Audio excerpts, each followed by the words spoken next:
Всем привет! Сегодня я буду устанавливать колонки от компании Dell Audio Anaconda 165 комп в Cherry Tiggo 4 New.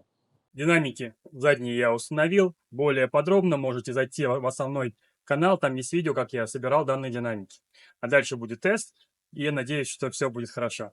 В машине стало гораздо больше звука, стало больше объема, больше панча. Надо добавить еще низких, и будет по кайфу.